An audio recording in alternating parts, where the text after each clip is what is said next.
అందరికీ నమస్కారం. Welcome to Navya's recipe.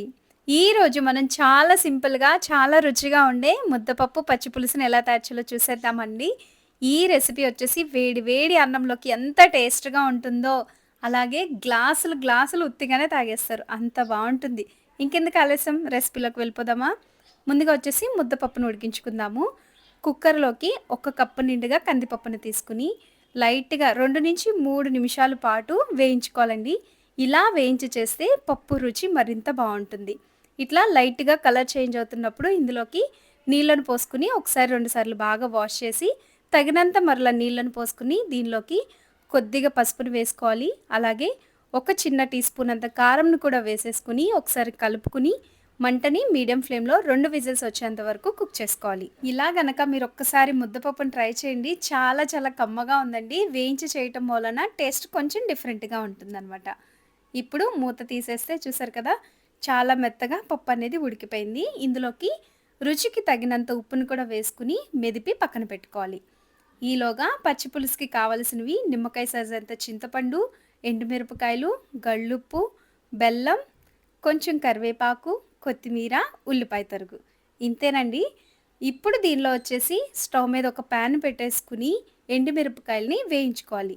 ఇలా కాకపోయినా ఏదైనా స్ట్రైనర్ ఉంటే దాంట్లో కూడా మనం చక్కగా నుప్పుల మీద ఎలా చేస్తారో అట్లా చేసుకోవచ్చు గ్యాస్ మీద కూడా. లేదంటే గనక ఇలాగే పాత్రలోనే వేయించేసుకోవచ్చనమాట. ఇలా లైట్‌గా కలర్ చేంజ్ అయిన తర్వాత పప్పు గుత్తితో గానీ, దేనితో అన్నా చేత్తో ఆరిపోయినియి అంటే గనక చేత్తోనే నలుపుకోవచ్చు ఈ విధంగా. ఇలా మీరు చెయ్యండి. చాలా బావుంటుందండి. అసలు నుప్పుల మీద చేస్తే అసలైన ఫ్లేవర్ అనేది మీకు తెలుస్తుంది.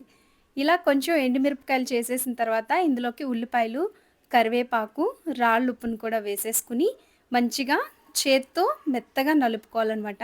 మా అమ్మమ్మ చేసేవాళ్ళండి. ఎంత టేస్ట్‌గా ఉండేదో నుప్పుల మీద పెట్టి చేసేవాళ్ళనమాట ఎండుమిరపకాయలని. లేదా అసలు పచ్చిమిరపకాయతో కూడా చేస్తారు. అది కూడా నేను నెక్స్ట్ టైమ్ చేసి చూపిస్తాను.